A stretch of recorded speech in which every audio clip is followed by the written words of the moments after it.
If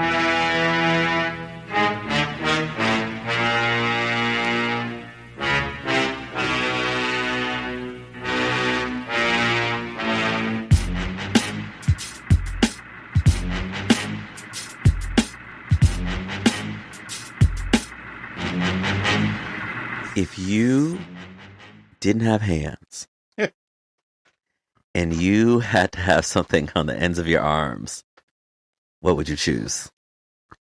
What would I choose if I didn't have hands? Yep. But I still have just something on my arms. Mm-hmm.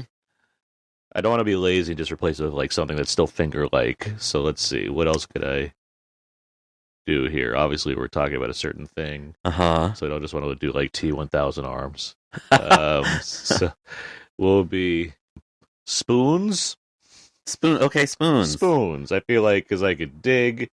Okay. I could probably cut with that to some degree. I can still probably collect things.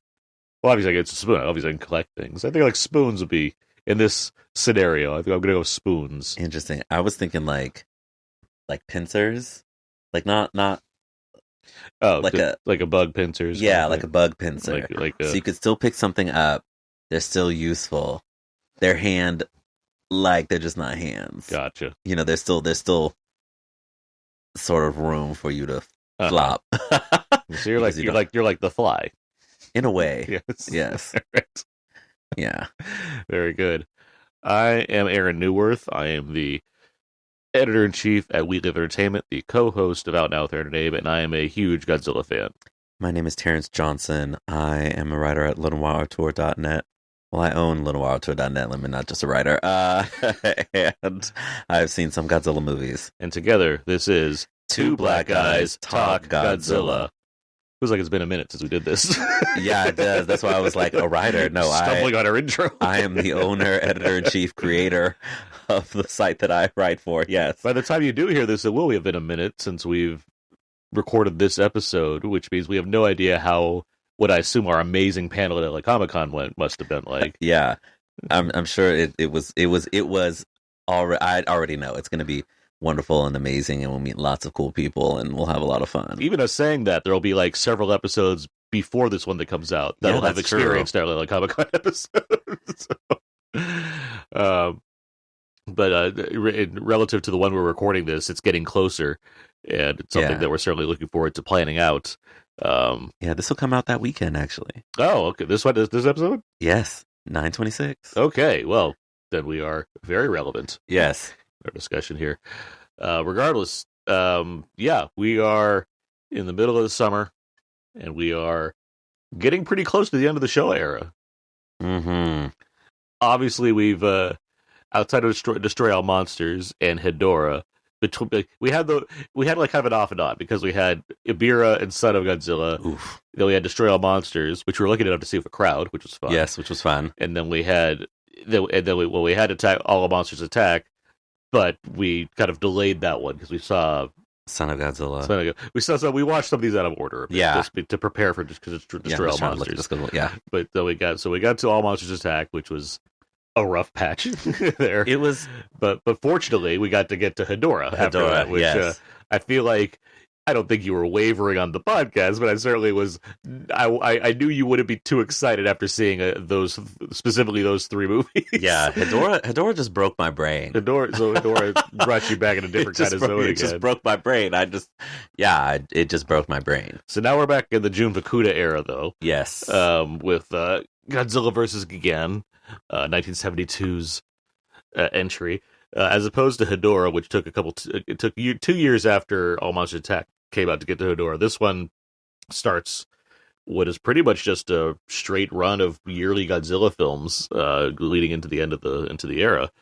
And let's see, I'm trying to give like some basic facts before we kind of get underway. So I know there's a lot of different ideas for how to do this film. There were different scripts being handed in. Part of this came from there was I believe there's some kind of festival where they reissued Ghidorah the Three-Headed Monster and Invasion of Astro Monster, and like people loved those things. People loved watching those older ones, where Ghidorah just wasn't. It was divisive. Yes, less people were enjoying those. So the idea for this new one was, okay, let's do something that's kind of similar in that regard, as far as bringing like maybe a classic monster. In this case, it'll be Ghidorah again, and then they designed a new monster. There's a version of this titled Godzilla versus the Space Monsters: Earth Destruction Directive, which that's very involved. Very involved, but I kind of like it. Yeah. There was also King Ghidorah's Great Counterattack, which I kind of love. Not just because I love Ghidorah, but I just like these direct titles, like All Monsters Attack. Like they don't seem to have anything to do with anything, but they're just like very specific in what they're after. Yeah. King Ghidorah's Counterattack. So we ended up eventually with Godzilla versus Gigan. So before we get to your initial thoughts, let's get some quick trailer in here to hear this ridiculous movie. From beyond the stars come the most fearsome monsters in the galaxy. Only Godzilla stands in their way in Godzilla on Monster Island. Is even Godzilla strong enough to defeat the invaders? Matching unbelievable strength, exchanging incredible death-dealing rays. Don't miss Godzilla on Monster Island, rated G. All right, so Godzilla versus Gigan. You had no idea what a Gigan was. I sure didn't. So you finally got to see what's going on here. That said, you got some revisits. Well, your pal Anguirus is back this time around, and Ghidorah's here, of course. And as you may recall, Destroy All Monsters was set in the year of 1999. So, meaning that Ghidorah was defeated in that film. So if you're wondering how Ghidorah could possibly be back, well, this is set not before Destroy All Monsters, of course. This is set in the current time, 1972. So, just in case you were wondering, if you had any concern as to how Ghidorah could possibly be involved in this movie, I'm answering your question right now that you don't seem to have had. Didn't even have that question. And now I'm like, what in the world? I'm just saying, remember, Destroy All Monsters, Ghidorah was defeated. They defeated Ghidorah. Minya stepped on it and everything and did all the work. All those monsters combined, they destroyed the vehicle. I mean, I didn't know that these were out of... I wasn't even thinking about a timeline when I was thinking about this. I just was like, okay, they defeated Ghidorah, and now here a new one has popped up. Not that Destroy All Monsters is set 20 years in the future. They care about this. Yes, Destroy All Monsters was set in the future. I did bet, if you go back to our Destroy All Monsters episode, which you will when you listen to it again, you will hear me say that it is set in 1999. I'm very specific, because I am laying the seeds, knowing that you might forget that it was set in 1999, because I know this film is before that one. Yeah, I got tricks up my sleeves. I didn't, that wasn't even a question in my mind. I just was like, okay, Ghidorah is back. I'm just making you aware. No, they defeated Ghidorah, so it's like this one's set beforehand. That's a canon to the series, and obviously at the end of this one, Ghidorah flies off, right? So he didn't get defeated. He's just left.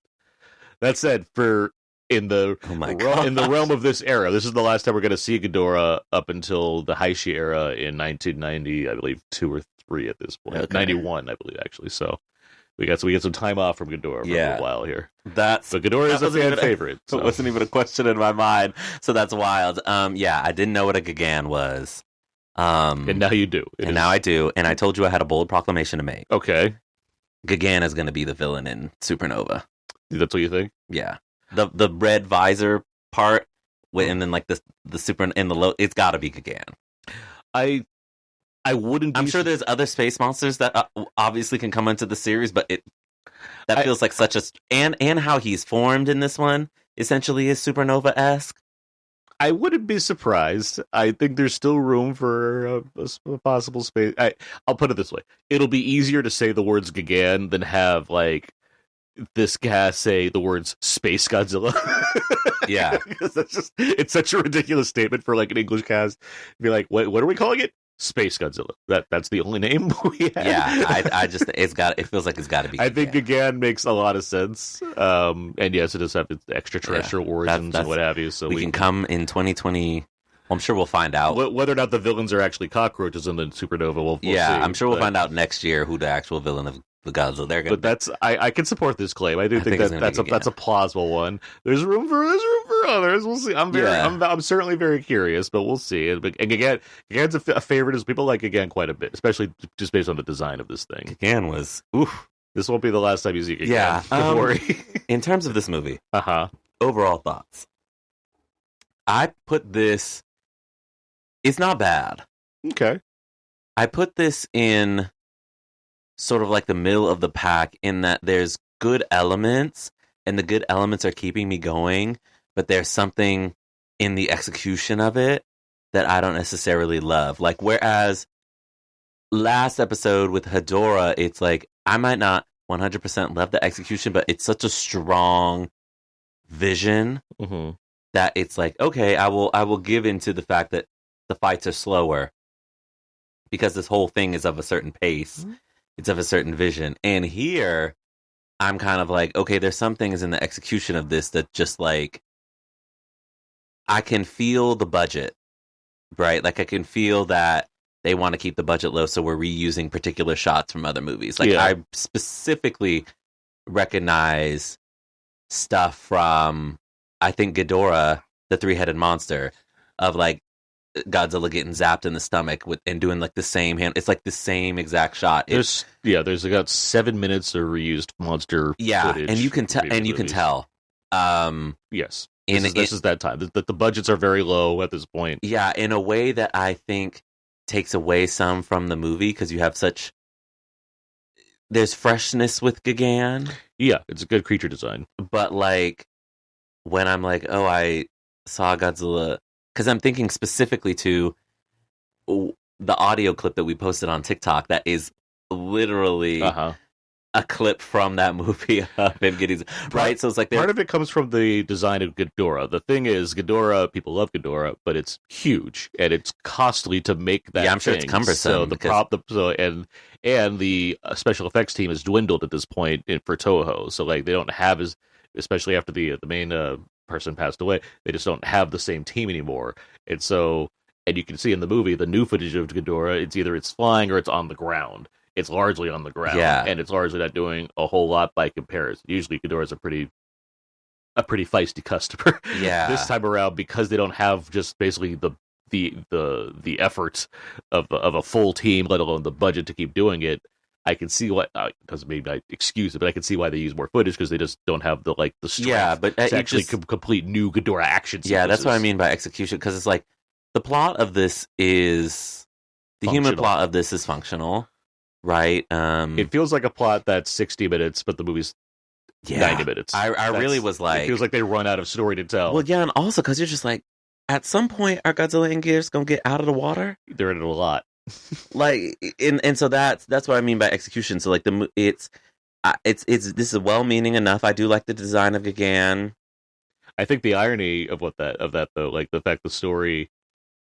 It's about a comic artist that it opens with a comic artist that like doesn't have everything finished out yet. Yes, and the movie feels the same way. Like, he turned in a draft, and it's like, this is all I got so far. We'll work on the rest later. That's what the movie kind of feels like. Yeah, it feels like multiple scripts combined into one. Sure, and not that can't work. But yeah, the idea is they don't really have a finish. So it's the execution, because you're like, literally in my notes, I think, at what point is Gigan going to show up? Like, it's a long time to wait. They set up a lot for the title character. It's like 40-50 minutes into the movie. 40-50 minutes into an 84-minute, 89-minute movie. That's a long time. and so, I mean, I feel like Ghidorah, the three-headed monster, is similar. Like, they waited. But Godzilla, there's other things happening. Happening. You're not wrong, and the stories are better. Yeah. So I like, and this is at this point in this series, Toho has fully committed to aliens will be the antagonist. Yes. We are done. We're sort of done with human antagonists. It feels like, and it's like aliens are going to be the primary battle. And those aliens will then bring in the alien monsters, right? I am very excited to see what you think of Megalon next week. I'll just say that right now. I'm intrigued. Also because, like, as we mentioned in our Comic-Con podcast episode, that the director of Shin Godzilla's favorite Godzilla movie is Godzilla vs. Megalon. So very interested to see. There's a lot of things, but we'll talk about it. It feels long. It feels, I wonder what the 75-80 minute cut of this looks like. Yeah, it's funny you mentioned that, because like I feel like a general complaint for people that don't typically watch these movies, so like when they do, they I think set themselves up for a certain expectation of like there's going to be a bunch of monster battles or whatnot. This movie has an ample supply of monster related stuff. There's a lot of Tokyo getting destroyed. There's a lot of Godzilla and Anguirus swimming and talking. Yes. There's a lot of talking. Took me out. There's a lot of battle stuff, which includes obviously reused footage from other Godzilla movies, but that doesn't necessarily make the movie better. Yeah. Which is an argument that I've long held, that it's like, it's not a matter of quantity. It's a matter of what you do with the time that you do have. Yeah. That's why I'm not opposed to saying movies that have a limited amount of Godzilla action. This will come way into play when we get to certain other movies later on in the series, because I do think the moments are quite effective because they've built them up correctly, or they've done the work story-wise to have me frothing at the bit to see the results of all the other things that have led to these giant moments. So this movie, it has a certain kind of build-up to, like, we're going to get to something called Gigan, and it gives me that Gigan, and I'm like, well, that's an interesting design.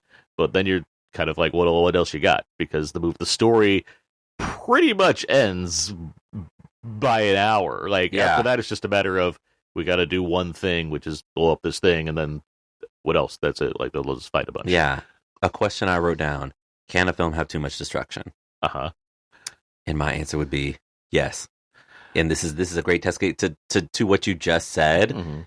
There are so many shots of things getting blown up to the point, and this sort of goes back to the Ibira of it all, right? Because in Ibira, these fools are asleep, right? Mothra and Godzilla are asleep. Yeah. And you're showing us that they're asleep. Uh-huh. And Ibira is just tearing up the coastline and doing whatever. Mm-hmm.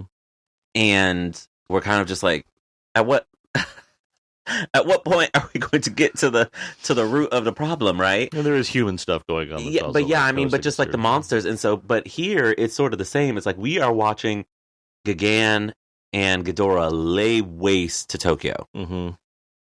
Before the military even shows up, I think it's about 5 minutes worth of screen time of Tokyo getting destroyed.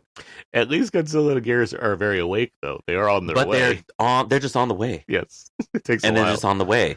Yeah. And they're just on the way. And we're continuing. That sequence is so long that I was like, okay, I would sacrifice 2 to 3 minutes of miniatures being blown up. Yeah. For just moving the story along. It's interesting that this movie is more, these have been geared more and more towards kids. This one is in the realm of like what kids are watching. It's quite a violent movie. Yeah. And we'll talk more about the fights. God. We can talk more about the fights later as far as the amount of hits Godzilla takes. But in terms of just like percentage of destruction, there's a lot of just destruction taking place for a kid to be watching, being like, yeah, this is what I want to see. Like, stop this. This feels very like these movies were PG, and now we're in the PG-13 era. They're getting. I mean, you're gonna right, like we're just by comparison, we're gonna tone things down a bit next week. But I just mean like this type of movie that this amount of destruction, the blood, the amount of hits, like the violence, as you said. Because I think Ghidorah is similar as far as, I mean, he grabs giant orbs out of this. Yeah, that was crazy. I mean, there's certain it's the 70s, man. Yeah, they said we're doing. They're definitely taking some risk. I will agree with that. We haven't talked about the other main thing featured in this entry yet, which cockroaches. Is not the cockroach, not the nature of the Nebulans, I believe is their their short name. No, of course the Children's Land. Ah, yes. The whole premise of this movie is set around the idea of a large theme park being built. Which is centerpiece. With like one ride. There's one ride, but it's like a park, and it's about peace. But its centerpiece, of course, is Godzilla Tower. Godzilla Tower, a 160-foot structure that resembles Godzilla, has an elevator that goes all up through its body, so you get up on top and you get this wonderful view of this whole-on park. The fact that this does not actually exist in Japan is obviously a big sore spot for, I assume, many, many, many people. This should exist. There should be a giant thing called Children's Land where there's a huge Godzilla statue. In the real world, certainly. I'm shocked that there isn't a Godzilla Tower, although I'm... Like, obviously, there's other things in Japan at this point that are very good. I mean, there's a damn zip line that goes through his mouth that's huge. There's a hotel that's based all around Godzilla. There's a giant head in one of the cities. That, like, there's plenty of Godzilla representation. However, I mean, do I want Japan Disneyland or do I want Children's Land? I want Children's Land. Yeah, the Godzilla Tower of it all is so comical. To like the design choice is just fun. I mean, it looks incredible. Yeah, it does.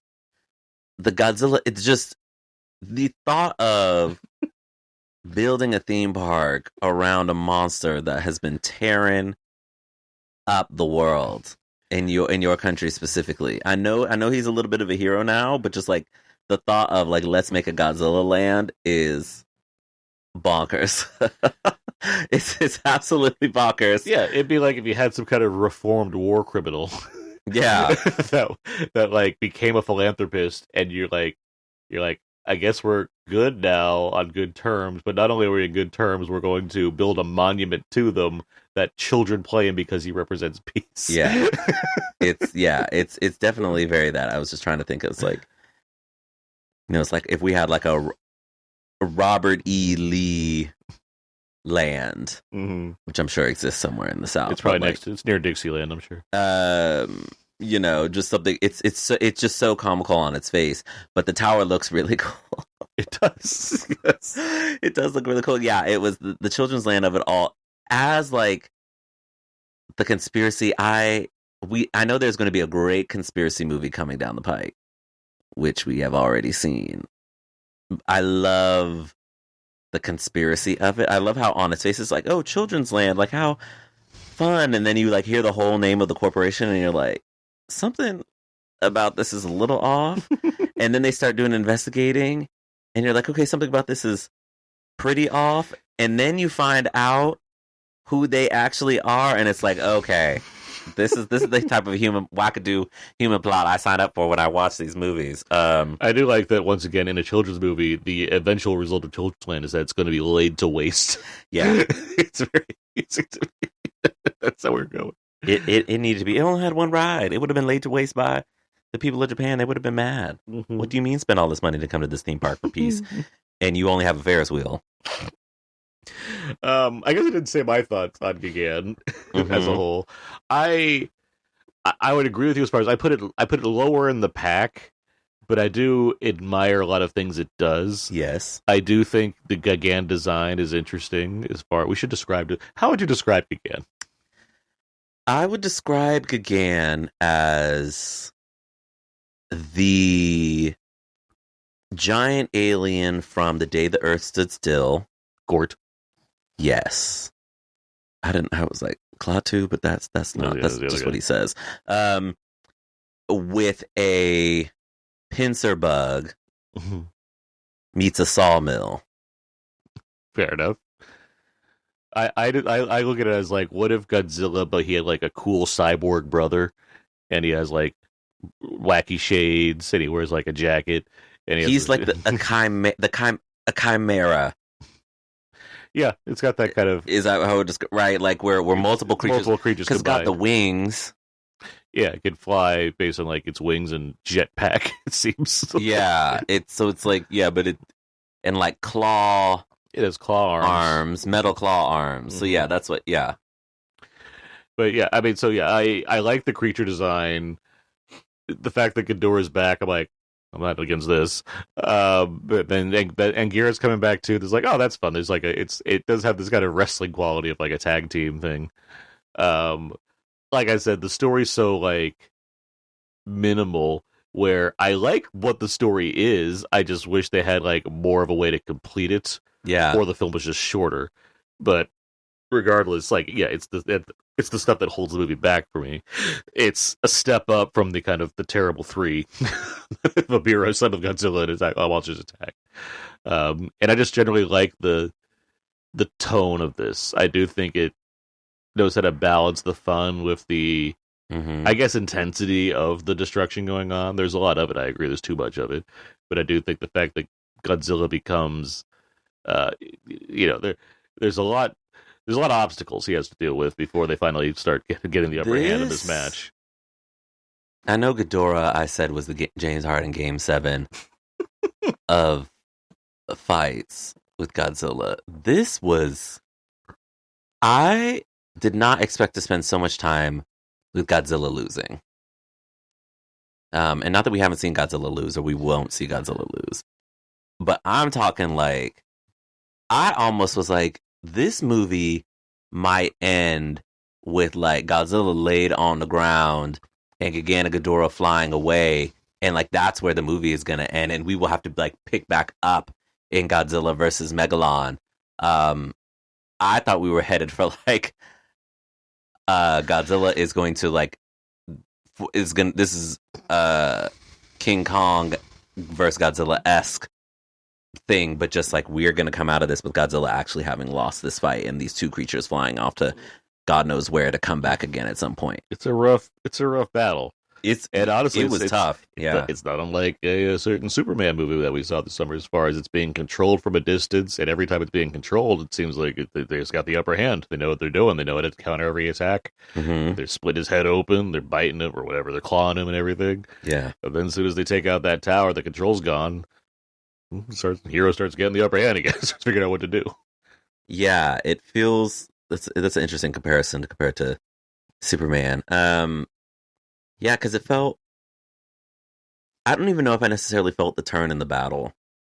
I think the movie I think that this is sort of sometimes you can feel the reach of a studio and a script, and that was one where they're like, "Oh, well, Godzilla's not losing." So, I mean, I think that just the destruction of Godzilla Tower. It makes sense in the story, right? It's not that it doesn't make sense. It's no, just but that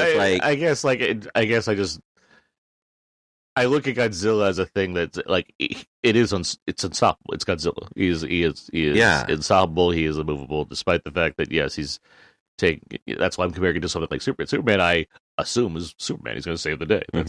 That's what he does. Godzilla, in a similar fashion, Godzilla doesn't lose. Seeing it kind of no matter what you're throwing at him, he's got to get back up again. He spent a long time on the ground though. I was like, well, he's still like, it's just he just pulls himself back up. That's why he doesn't have to question it. He doesn't have to go back anywhere and look into the past or be like, oh man, how am I going to get out of this one? He's just like, yeah, you hurt me, I guess. Whatever. I'm going to get back up and beat you up. Like, I'm just going to keep coming. That's where I felt the budget. I don't have anything else I'm going to do. This is my day now. That's what I felt. That's where I felt the budget. Because you heard me exclaiming, like, pick up the Ferris wheel and, like, slap the three heads. I mean, once I think he gathers his senses a little bit, the boy got his head split open, Terrence. But that's what I'm saying. Yes, that's what I mean. But once he got the senses, then he and Anguirus are like, okay, let's get some moves in here. Let's pull back the heads and ram your spiky shell into Ghidorah's belly. let's slam you on the ground. Let's get some signature moves. Yeah. Let's get some hits in here. I do think that like once they kind of, they got up from the bit of a daze that they might have been in. They're like, all right, let's pick up the pace here. Yeah, I wish this is the execution of it all. It's just like we spend. Ultimately, I don't even disagree with you. Yeah, I'm such a fan of seeing the thing happen. So it's like, all right. I like him getting back up and getting it together because you know how I feel about Godzilla. That I feel that Toho in this era is being so just reliant on certain things, and they sometimes make Godzilla feel slightly less than I think Godzilla is in my mind, right? Okay. Like when we were watching Ibira, and I was like, the fact that it has not occurred to Godzilla to flame broil this crustacean until the very, very last second. It's like, okay, we know that's a thing where it's like, all right, Godzilla, when we really want to get to the end of the battle, we're going to use it. And I'm like, if this is the fourth time we fought Ghidorah, we need to start with that level. We need to start with the atomic breath, right? And just different things like that. So that's more what I'm reacting to. I liked seeing Godzilla have to really struggle and come back. So I did like that, but it's just the amount of time that he's struggling. It's like, oh damn. That's what I said. I was like, oh, maybe this is like setting me up for kind of like a to be continued ending, where Godzilla is like laid out on the ground and the two of them are flying away, and it's like, okay, well, what's going to happen next? That might be the Hollywood version of it. But yeah, I do think, once they really do get up and they start to fight, we get a good fight. But yeah, this is certainly one of the most violent movies. Oh yeah, of them that we've seen. Very bloody. I like visceral reactions to like Godzilla getting like sliced on the shoulder and Anguirus blood splatter on the camera, which I will say, just as a general note, I hate being made aware of the camera in movies. Like, it annoys me to no end in any kind of movie where it's like blood splatter and like the blood hits the camera. It's like, come on, you guys. That's just a personal preference. But I was so shook. I was like, oh my god, like Gigan was really tearing them up. This is why it's you mentioned on our Comic-Con episode a few weeks back now at this point that O'Shea Jackson Jr. showed up to the panel. This is his favorite Godzilla film, and the reason he generally states is because he almost lost. Yeah, that's what he goes with. Yeah, and it's I think it's meaningful, which is what honestly, if this movie would have ended with him like on the ground and like them flying away and like a to be continued, or them standing there and it's like a part 2, I'd be like, okay, this might be, there's something here. Yeah, I mean, I guess that's the Jun Fukuda of it all. I don't think he has it in him to, because it's just not his thing, right? This is, it's Honda's. If homeboy who directed Ghidorah had directed this, we know there could be more definitive drama taking place. Which will, when we get to Terror of Mechagodzilla, you can see. I'll be curious how you surmise the kind of finale of the show era. But interesting. With this movie, despite the kind of severity of the damage taking place, it's still ultimately trying to be for kids. And it's also Jun Fukuda who's doing this more as, I'm sure, like, he's done a bunch of these at this point. It's not because he doesn't like Godzilla, but I do think there's just less personal attachment by comparison. Therefore, I don't think he's treating it in a certain kind of serious way when it comes to beating him down or whatnot, and like wanted to like show certain kind of monster growth or whatever it's called. I think he's just like, that's just the direction we went, but he's going to get back up and save the day because Godzilla. Like, that's, again, I'm speculating a bit because I just don't know Jun Fukuda's whole stance on this thing, but but by all means, he was certainly invested. He wrote one of the theme songs for this movie. Which I think was, the music in this was pretty great. Yeah, does the job. We're in the 70s, so we got a lot of all kinds of fun 70s flavorings. I love the opening. Here. Opening's solid. Opening's like a futuristic Hitchcock movie. That's what I kept thinking of watching the opening credits. Yeah. Well, I liked it because it didn't give away anything. It just built up excitement through music, and it felt very like, ooh, this is going to be like something interesting. And I love the Bond. I love the Bond stuff. I love the Mission Impossible credits, but Mission Impossible is like, let's tell you what's going on here. I know what we're gonna get going forward. I mean, I always think with Mission Impossible, I just see that as a sign of confidence, where it's like, we're going to entertain you with so much stuff. This is a small hint of what's coming. You literally, we can't wait to see what we're going to come up with. They could be like, Tom Cruise is going to fall out of the sky, and you're like, okay, but you just don't know what all that will entail. Yeah, which it's impressive in its own right, I think. But I understand not necessarily being everybody's cup of tea. But regardless, let's talk about the humans a bit more. Yes, we have Genjo.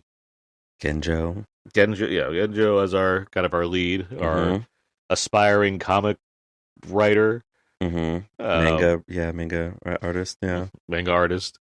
He wants to get in the big leagues, so he tries to get in with the what turns out to be the leader of the Nebulan Cockroach Army. Yes. What's his whole deal? So obviously he's trying to get his work published, but he has not finished the designs for the monsters. He's in a meeting with a publisher and has not drawn the monster, which is crazy. Which is absolutely crazy to do. He comes back, his girlfriend, I believe, who's a black belt in karate. Yes. Which we will see her use many times. Which I loved.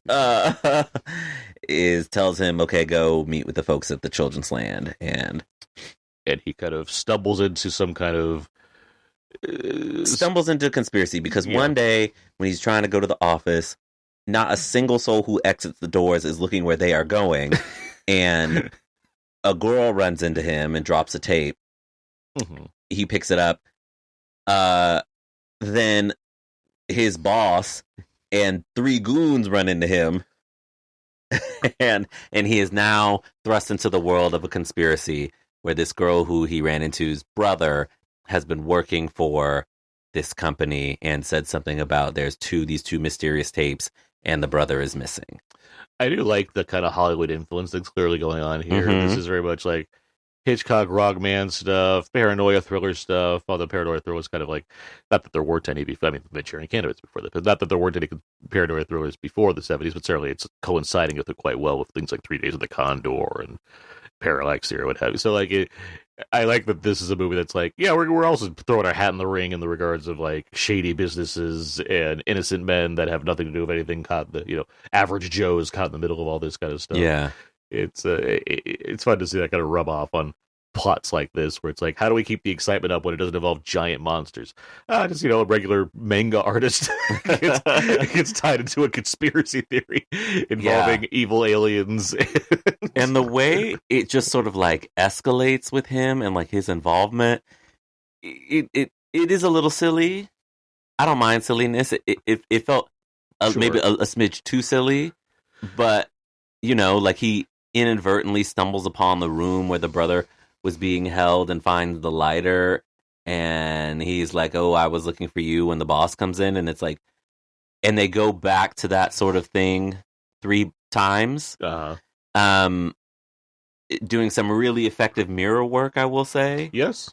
Like that, those shots really... There's motifs there that are pretty effective. There's something really interesting there. But yeah, they've got another friend who's also involved in the mess. And they start investigating, and they discover that, these tapes are being used to control monsters. And they got to try and save the brother and defeat the Nebulans. How are we with these aliens compared to the other aliens we've had in this series? I like the motivations of these aliens. Yes, they've used their planet became so trashed. It feels like it's an interesting way to try to continue the themes of Ghidorah. Yes, it's definitely a morality tale. I definitely wrote down, I was like, not this morality tale. But I can appreciate that of like, if you're the Fukuda films specifically have nothing to really say typically. So like, I like the idea that they took this one that was divisive at best and said, well, the theme is still interesting. Let's use that as a motivation for our alien. I like that they try to tie it back in, so it's like a constant kind of... Essentially, the aliens are where the humans were now. Yeah. And they are like, our planet, you guys have been treating this planet so raggedy that what we're going to do is come in here and make it all peaceful. Because we've seen how that goes on our own planet. Yeah, because we've seen how that goes on our own planet. So we're going to fix it. Loved the motivation. Loved how dramatic the reveal was of who they were, not the cockroach part, the like looking at the photos on the 1-year anniversary. Yeah, because they're using dead bodies. They're using dead bodies. That was like, I said, okay, the gif of like the pen on fire, writing on the page. I was like, that the screenwriter, that was their typewriter was on fire when they were writing that. Well, even the cockroach reveal, not the like actual cockroach, but the shadows of the cockroaches. That's like real Twilight Zone type stuff. That's cool. Like they look at the it's like there's a green filter on the screen. They look at the ground, and they go from the guy to his shadow, and his shadow is just like a cockroach. And like, it doesn't barely make any sense. But I do like the idea of like that's a very like 50s sci-fi way of handling a very specific kind of transformation. I like them. It just, they feel so isolated. Sure.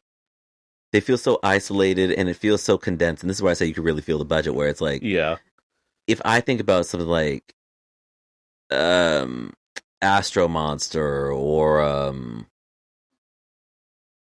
like Astro Monster, or these things where it's like the alien conspiracy like expands a little further outward. Well, yeah, you go outside for one thing. Yeah, they go to the beach. They go to different places. They go to restaurants. They go this place we're set basically in Children's Land, or the manga artist's house, or like the backwoods that are next to Children's Land. Like, there's not a lot of variety. Like what we're so doing. That from there's no newspaper offices. Yeah, from like that standpoint, it's like you just don't get how. Like, it just doesn't feel as insidious. Even Monsters Island is just reused footage of Monster Island again. Yeah.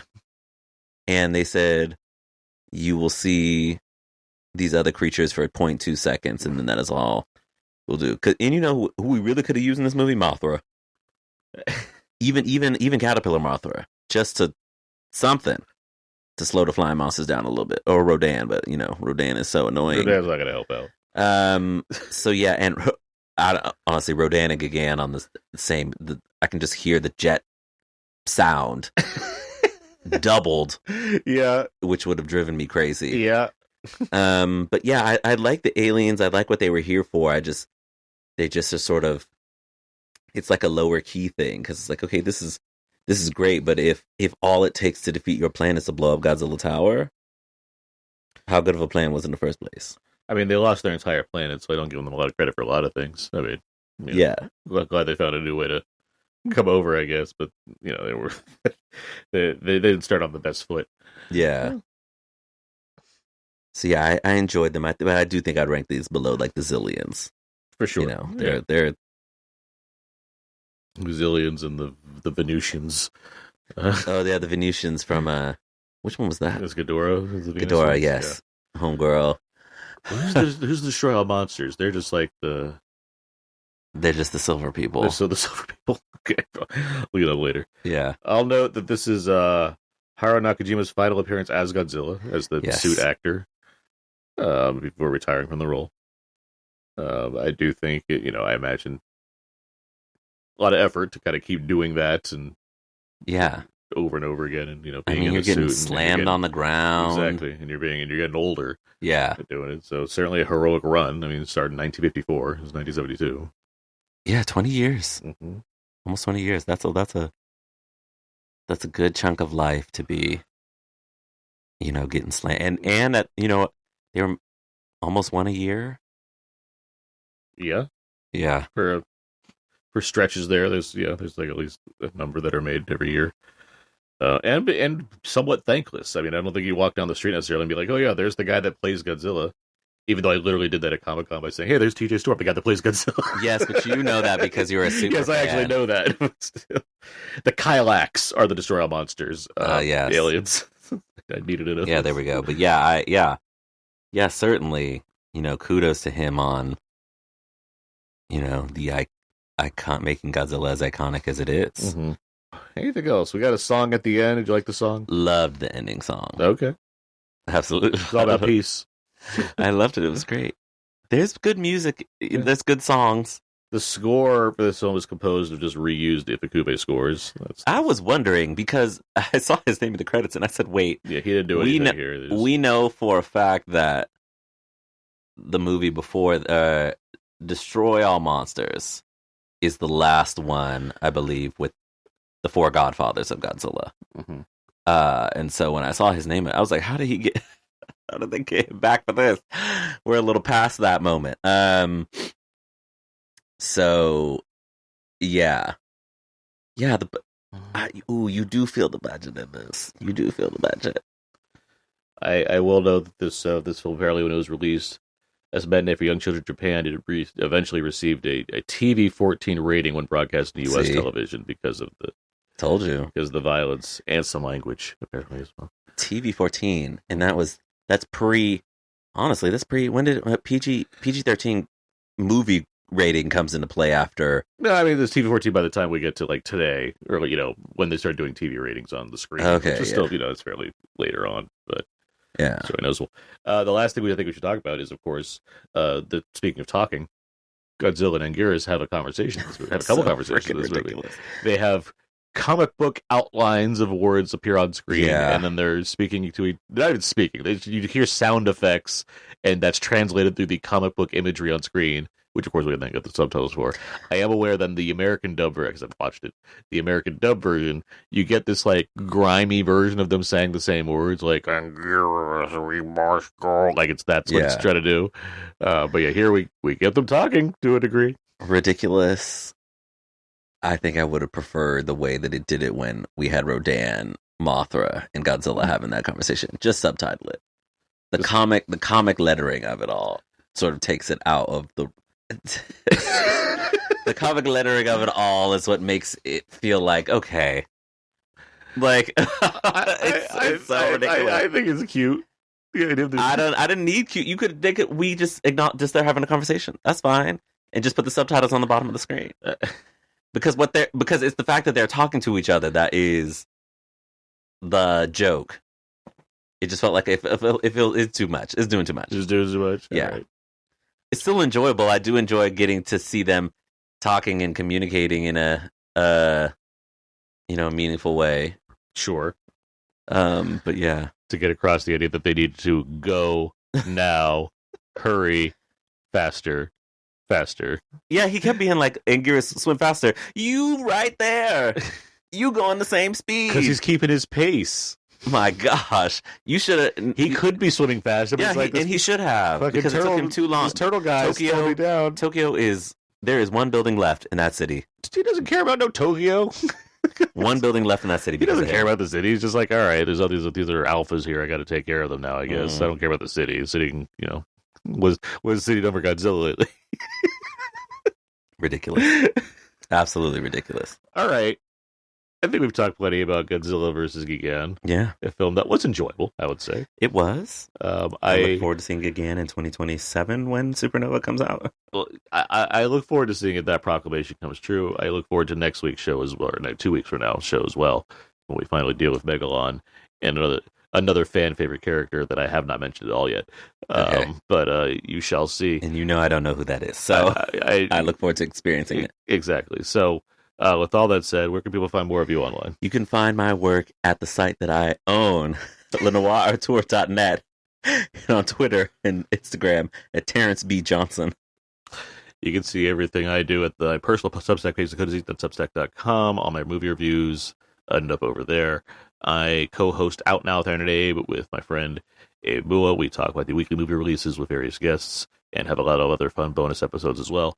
And I am on this will have ended by now, but the summer of 2015 at 10, that was going along all summer long for the summer of 2015. But you can pick that's with Brandon Peters and Scott Mendelson. You can pick up with that show or the previous editions. We had the summer of 2004 at 20 and the summer of 93 at 30. So feel free to check out all those past episodes covering the various summer seasons. I believe our LA Comic-Con episode will probably drop sometime around now, right? If we get the recording of that, and we shall see. Yeah, and there might be video. I believe, is that a possibility? Who knows? As well, who knows? We'll discover it. We'll discover. We'll find out all of that and more. But that's it for this week's episode. So this has been Two Black Guys Talk Godzilla.